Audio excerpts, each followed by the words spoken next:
गिरते बाजार में भी ना कुछ स्टॉक्स ऐसे जो कि आउट परफॉर्म करते हुए नजर आ रहे हैं वो एल्यूमिनियम वाले हैं। जैसे अभी लोकेश सर भी बता रहे थे, एक बार आप हिंडाल्को और नाल्को दोनों को दिखाइए। दोनों स्टॉक्स आप देखिए बाजार की दिशा के विपरीत आपको मजबूती के साथ कारोबार करते हुए दिखेंगे। नाल्को देखिए 0.6% ऊपर है और हिंडाल्को में भी आप देखेंगे ना तो मूव आपको बहुत स्ट्रांग नजर आएगा। इनफैक्ट बाजार के मुकाबले तो ये बहुत ही बड़ा आउट परफॉर्मेंस है, करीब 4% के आसपास का अप मूव है। अब मैं आपको इसका रीजन भी बताता हूँ कि क्यों ये स्टॉक्स आपको चलते हुए नजर आ रहे हैं। दरअसल हुआ क्या है, जो मिडिल ईस्ट में जंग चल रही है ना, उसमें एमिरेट्स ग्लोबल एल्यूमिनियम की जो अल तवीला की साइट है, जो एक फैसिलिटी है, वहाँ पर काफ़ी सारे डैमेजेस हुए हैं क्योंकि ईरानियन जो मिसाइल और ड्रोन अटैक्स है ना, उस वजह से इनका जो कामकाज है उसमें उसके ऊपर कितना इम्पैक्ट होगा, उसका जो डैमेज का जो असेसमेंट है वो अभी भी जारी है। लेकिन हाँ, आपको बता दें कि CY25 के जो नंबर्स हमारे सामने हैं 2025 के, उसके हिसाब से अप्रॉक्सीमेटली 1.6 मिलियन टन का इनका प्रोडक्शन था एल्यूमिनियम की, जहाँ तक बात है। तो ऑलरेडी सप्लाई काफ़ी टाइट है एल्यूमिनियम की, और अब ये जो अटैक हुआ है अल तवीला फैसिलिटी पर इनकी, उसका जो इम्पैक्ट है वो ग्लोबली जो एल्यूमिनियम के प्राइजेस हैं उनमें साफ तौर पे देखने को मिल रहा है। तो रिसेंटली हमने देखा है कि जो सप्लाई कट्स हुए हैं एल्यूमिनियम के, उसमें कतर ने करीब 256 किलो टन और बहरीन ने भी करीब 314 किलो टन की जो सप्लाई है वो कट की है। तो ओवरऑल देखा जाए मिडिल ईस्ट में अगर आप टोटल प्रोडक्शन की बात करेंगे ना तो वो 7 मिलियन टन के आसपास का प्रोडक्शन है, जो कि ग्लोबल एल्यूमिनियम आउटपुट के हिसाब से देखें तो 9 से 10% के आसपास अकाउंट फॉर करता है। तो इसमें अल तवीला ये जो फैसिलिटी की मैं बात कर रहा हूँ ना, 1.6 मिलियन टन का टोटल प्रोडक्शन है। अभी असेसमेंट जारी है, अगर ये पूरा वाइप आउट हो जाता है तो टोटल जो 7 मिलियन टन में से आप देखेंगे ना, ऑलमोस्ट 20-25% के आसपास का कट ही आप मान के चलिए, जिस वजह से आप देखिए नाल्को और हिंडाल्को दोनों ही मजबूती के साथ ट्रेड कर रहे हैं। लोकेश सर, आप हाईलाइट कर भी रहे थे इन दोनों स्टॉक्स को, इसमें चाहे तो वेदांता को भी ऐड कर सकते हैं। इनमें सर आज के अपमूव के बाद क्या रणनीति होनी चाहिए?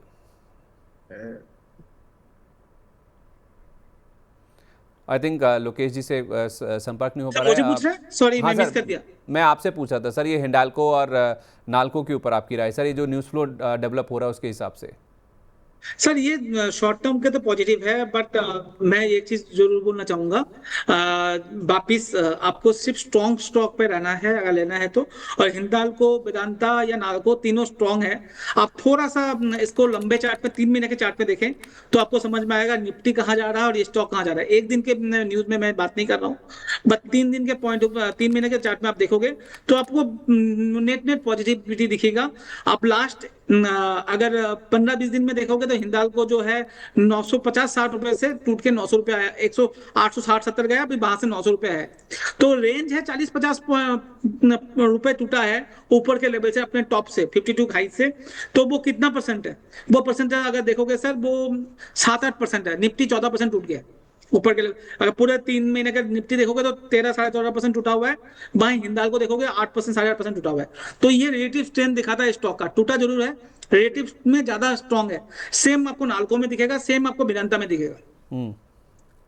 तो नाल्को भी आप देख लो, नाल्को भी आप देखोगे 405-7 उसका हाई था, 390 चल रहा है। मैं आज के दिन की बात नहीं कर रहा हूँ, नॉर्मल 3 महीना, 1 महीना, 2 महीने की पॉइंट से बात करता हूँ। इसको रिलेटिव स्ट्रेंथ बोलता है। मैं जो हमेशा सिखाने की कोशिश करता हूँ वो रिलेटिव स्ट्रेंथ है, कि कितना ये स्टॉक टूट रहा है निफ्टी के मुकाबले या इंडेक्स के मुकाबले, मेटल इंडेक्स के मुकाबले। आप देखोगे कम टूट रहा है या टूट ही नहीं रहा। ये तो सर आप पॉजिटिव दिखा रहे हो 20%, या मुझे दिख नहीं रहा एक्यूरेट कितना दिख रहा है, बट 20% सर पॉजिटिव दिख रहा होगा जो आप दिख रहे हो। वही मैं कहने की कोशिश कर रहा हूँ सर, आपको सिर्फ स्टॉक आइडेंटिफाई करना है जहां पर पॉजिटिविटी दिख रही है, आप वहां रह सकते हो, मेरे हिसाब से रह सकते हो। यस, आइडेंटिफाई आपको 20-22 स्टॉक, 25 स्टॉक ही करना है, 5 या 6 हजार स्टॉक में से। वो बहुत ही मुश्किल होता है इस मार्केट में, जहां पर मार्केट करेक्शन हो रहा है ना सर, तो 100 में से 70 स्टॉक ऐसे होंगे जो टूट रहे होंगे। ठीक है। नजर वहां जाता है, आपको वो ढूंढना थोड़ा सा मुश्किल होता है, बट मिल जाता है। अगर आप ढूंढना चाहें तो आपको मिल जाता है, तो वो मिल सकता है। मैं इतना बोल सकता हूँ। और तीनों स्टॉक मुझे पसंद है, short term, mid term, long term. Short term मतलब 3 महीने का व्यू पॉइंट है मेरा सर, क्योंकि मार्केट बहुत वॉलेटाइल है, ऊपर नीचे होगा। मार्केट जा कहीं नहीं रहा सर, 3 सप्ताह से मार्केट वहीं का 300 पॉइंट टूटा है सर, सिर्फ निफ्टी 3 सप्ताह में। मगर दिख रहा है सर कितना टूट गया है, क्यों वॉलेटाइल बहुत ज्यादा है सर। 500-1000 पॉइंट रोज के, 300-400 पॉइंट नीचे, 300-400 पॉइंट ऊपर जा रहा है। तो ट्रेडर्स के लिए अच्छा टाइम नहीं है, ये मैं मानता हूँ रचित, जिसे मैं पूरी तरह से समझता हूँ। ट्रेडर्स बहुत दूर रहे, ट्रेडर्स को ये टाइम सही नहीं है, ट्रेडर्स बहुत दूर रहे। अभी कहीं देख लो सर आप जो दिखा रहे हो 300 पॉइंट निफ्टी टूटा हुआ था, आप अभी 100 पॉइंट रह गया। 22,470 वाला 22,700 के भी पार आ गया। तो लो लेवल से आप देखेंगे तो आपको 230 पॉइंट की रिकवरी दिखेगी। आज हम कह भी रहे थे कि एक तो रुपया जिस तरह से वो रिकवर हुआ और उसके साथ साथ जो ईयर एंडर इम्पैक्ट है, कुछ बाइंग एनएवी प्रोपअप के लिए जो होती है, उन दोनों का जो इम्पैक्ट है वो मार्केट्स में आज दिखेगा और वैसा हो भी रहा है। हम एक्सपेक्ट कर रहे थे कि later half of the day में होगा, लेकिन ये जल्दी ही होता हुआ दिखा है। तो लोअर लेवल्स पे 22,470 सर लेवल आप कहीं से ढूंढवा के लाए थे, लिखवा के लाए थे रचित सर? वो लेवल छप गया सर 22,470 का?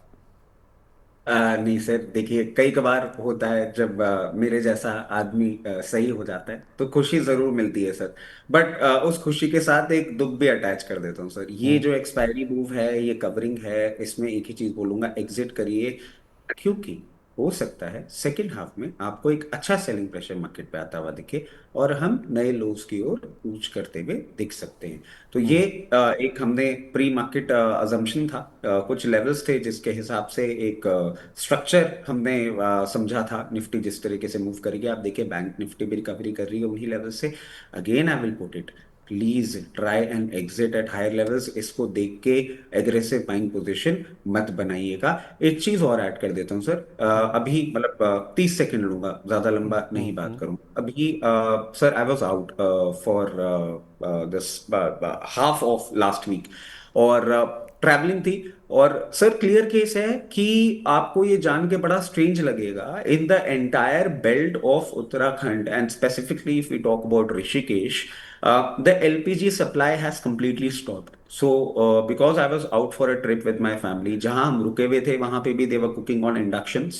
और जो हम रेस्टोरेंट्स विजिट कर रहे थे, कैफेज विजिट कर रहे थे, देख very clearly told us, timeline आप थोड़ा सा ज्यादा मान के चलिए, 30 to 45 minutes, all of them have shift to inductions. अब ये बात मैं आपको क्यों कह रहा हूँ?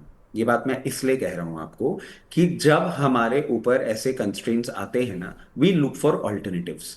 अब ये जो अटैक हुआ है, जो एल्यूमिनियम प्लांट पे हुआ है, आप देखें मिडिल ईस्ट को अगर हम समझे ना, it counts for around 8% of the global production, which is not a small amount.